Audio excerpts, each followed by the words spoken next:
बहुत से लोगों को ऐसा लगता है कि हम जापानी शीट के अंदर अपनी सेक्शन विंडो नहीं बनवा सकते। ये जो सेक्शन विंडो आप अपनी स्क्रीन पे देख रहे हैं, इसकी जो ऊंचाई है वो 17.5 फीट है और इसकी चौड़ाई 5 फीट है। इसके अंदर 7 खाने लिए गए हैं, 7 पार्टीशन इसके अंदर लिए गए हैं और जो ये पार्टीशन है इनके अंदर अंदाजन 2.25 या 2.5 फीट का गैप लिया गया है। इस वीडियो के लास्ट में मैं आपको अपनी राय दूंगा कि जापानी शीट की सेक्शन विंडो सही होती है या नहीं, जापानी शीट की सेक्शन विंडो को आपको लगाना चाहिए या फिर नॉर्मल लोहे वाली सेक्शन विंडो को आपको लगाना चाहिए।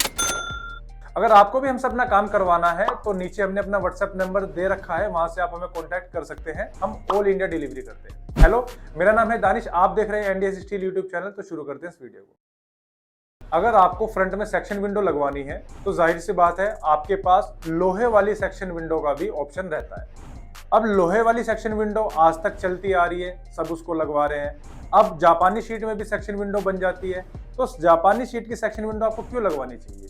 सबसे बड़ा जो उसका फायदा है वो ये है कि जब आप 4 इंची की दीवार लेते हो तो ये सेक्शन विंडो आपकी पूरी की पूरी 4 इंची की दीवार के प्लास्टर के साथ पूरे फेस में तैयार हो जाती है।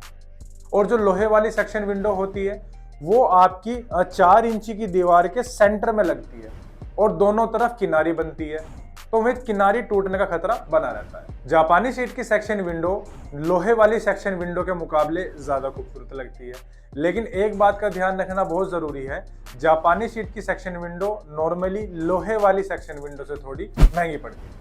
लेकिन जापानी शीट की सेक्शन विंडो की अगर बात की जाए तो स्ट्रेंथ वाइज ये लोहे वाली सेक्शन विंडो से बहुत मजबूत होती है, क्योंकि इसकी जो चौड़ाई होती है वो 5 इंची या 5.5 इंची होती है और जो नॉर्मल वाली सेक्शन विंडो होती है, लोहे वाली जो सेक्शन विंडो होती है, उसकी चौड़ाई अंदाजन 1 इंची या 1.5 इंची होती है। डिपेंड करता है कि आप कितनी चौड़ाई वाली सेक्शन में इसको बनवा रहे हैं। तो अब मैं आपको अपनी राय देता हूं कि जापानी शीट की सेक्शन विंडो को आपको लगवाना चाहिए या फिर लोहे वाली सेक्शन विंडो को आपको लगवाना चाहिए। देखिए, अगर आप अपने घर में जो विंडो और चौखटे हैं, अगर आप जापानी शीट की लगवा रहे हैं तो फिर मैं आपको राय दूंगा कि आप जापानी शीट की ही सेक्शन विंडो को लगवाएं। क्यों? क्योंकि सारा का सारा जो लुक है वो एक जैसा आता है। अगर आप नीचे विंडो लगा रहे हैं जापानी शीट की और ऊपर छज्जे पे आप सेक्शन विंडो लगा रहे हैं जापानी शीट की, तो दोनों का लुक एक जैसा आता है। और अगर आप क्वालिटी परस्त हैं तो फिर तो जरूर आपको जापानी शीट की सेक्शन विंडो के साथ जाना चाहिए, क्योंकि ये स्ट्रेंथ वाइज भी और लुक वाइज भी बहुत अच्छी लगती है। तो इस वीडियो को शॉर्ट एंड सिंपल बनाते हुए इस वीडियो को यहीं खत्म करते हैं। Thank you for watching till the and. फिर मिलते हैं नेक्स्ट वीडियो।